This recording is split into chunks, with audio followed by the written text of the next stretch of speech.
Hello guys, welcome back our channel Ammulu princess channel guys. ఇప్పుడైతే తమ్నేల్లో పెట్టిన ప్రకారం Acharya Nagarjuna university third semester MBA వాళ్ళకి థర్డ్ సెమిస్టర్ ఎగ్జామ్స్ అయితే జరుగుతున్నాయి. సో మోస్ట్ రిక్వెస్టింగ్ వీడియోస్ అనమాట ఇవి. సో వాళ్ళైతే ప్రీవియస్ క్వశ్చన్ పేపర్ పెట్టండి అడుగుతున్నారు. నాకైతే ఆఫీస్కి వెళ్ళడం వల్ల నాకు కుదరక నేను వీడియోస్ చేయలేకపోతున్నాను. కాకపోతే ఇప్పటి నుంచి అయితే నేను వీడియోస్ చేయడానికి ప్రయత్నిస్తాను. సో మీకు ఏ కంటెంట్ కావాలో, అసలు దేనిపైన వీడియోస్ కావాలో నాకు పెడితే నేను దాని గురించి నేను ట్రై చేసి మీకు గ్యాదర్ చేసి ఇన్ఫర్మేషన్ నేనైతే చేస్తాను. ఎందుకంటే మీరు ఇన్పుట్ ఇస్తేనే నేను అవుట్పుట్ ఇవ్వగలను. సో దయచేసి మీరు ఇన్పుట్ ఇవ్వండి, నేను తర్వాత అవుట్పుట్ చూపిస్తాను. సో దేని మీద కావాలి ఏంటి అని చెప్పి ఇప్పుడైతే చూసేద్దాం మనం ప్రీవియస్ క్వశ్చన్ పేపర్స్ అయితే. సో అలాగే ఈ వీడియో తర్వాత నేను ఇంపార్టెంట్ క్వశ్చన్స్ నేను ఏదైతే ప్రిపేర్ అయ్యానో అవి మీకు షేర్ చేస్తాను. ఇంట్రెస్ట్ ఉంటే అవి కూడా చూడండి, ఓకేనా? Thank you. సో ఇదైతే చూసుకోండి. MBA degree examination October 2023 third semester business administration. So paper 1 business policy and strategic management. Maximum వచ్చి 70 మార్క్స్, టైం వచ్చి 3 hours. సో ఫస్ట్ అయితే సెక్షన్ ఏ అయితే ఉంటుంది, 5 into 3 15 మార్క్స్ అనమాట.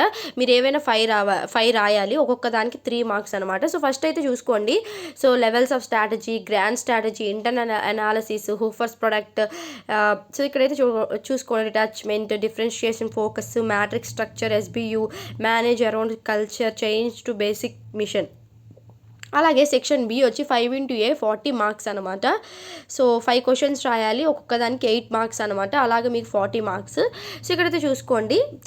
సో ఫస్ట్లో ఏమి ఇచ్చారంటే A and B ఉంటాయి. మీకు ఏదైతే ఇంట్రెస్ట్ ఉందో, ఏదైతే రాయాలనుకుంటున్నారో ఏ కానీ బి కానీ, సో సెకండ్ అని పెట్టేసి ఏ రాస్తే ఏ అని పెట్టండి, బి రాస్తే బి అని పెట్టండి. ఫస్ట్ అయితే ఏమి ఇచ్చారు చూడండి. Present the strategic management model and explain its components.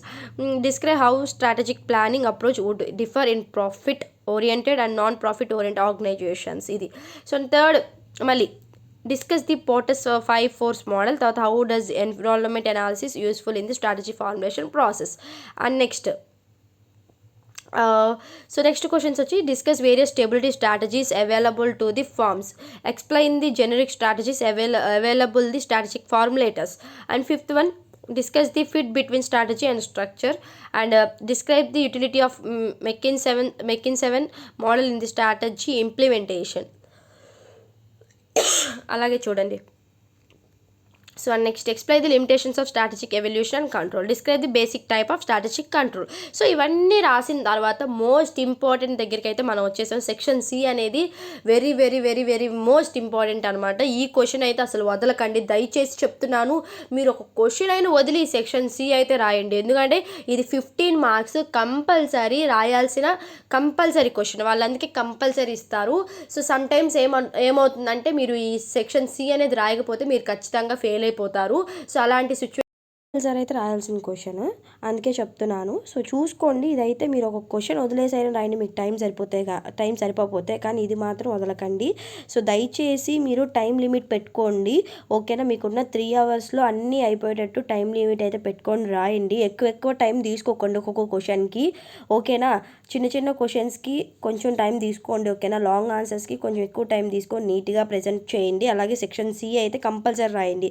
So ఇది ఈ రోజుటైతే వీడియో అనమాట. సో చూసుకోండి క్లియర్గా. సో ఇదైతే ఇచ్చారు, లాస్ట్ ఇయర్ అయితే ఇదైతే ఇచ్చారు. సో క్వశ్చన్స్ అయితే పారాగ్రాఫ్ ఇచ్చి క్వశ్చన్స్ అయితే ఇలా ఇచ్చారు, చూసుకోండి, ఓకేనా? నేను నెక్స్ట్ పేపర్ కూడా పెడతాను. అలాగే దీనికి రిలేటెడ్ నేను ఏదైతే ప్రిపేర్ అయ్యాను ఇంపార్టెంట్ క్వశ్చన్స్గా అవైతే నేను ఖచ్చితంగా అయితే మీకు షేర్ చేస్తాను నెక్స్ట్ వీడియోలో. ఇప్పుడే షేర్ చేస్తాను. సో స్టే ట్యూన్, ఓకేనా? సో సారీ అండి, నేను వీడియోస్ చేయలేకపోతున్నాను, నా ఆఫీస్ బిజీలో, ఓకేనా? ఖచ్చితంగా అయితే నేను వీడియోస్ చేయడానికి ట్రై చేస్తాను. మీరైతే ఏమేమి వీడియోస్ చేయాలో నాకు పెట్టండి. నా దగ్గర ఉన్న మీరు ఇన్పుట్ ఇస్తే నా అవుట్పుట్ ఖచ్చితంగా ఇస్తాను. సో మీరు చెప్పండి, నేను దానిపైన వీడియోస్ చేస్తాను. అలాగే ఇప్పుడు ఫస్ట్ ఇయర్ రాస్తున్న వాళ్ళకైతే నేను కూడా వీడియోస్ చేసి పెడతాను, ఓకేనా? So thank you.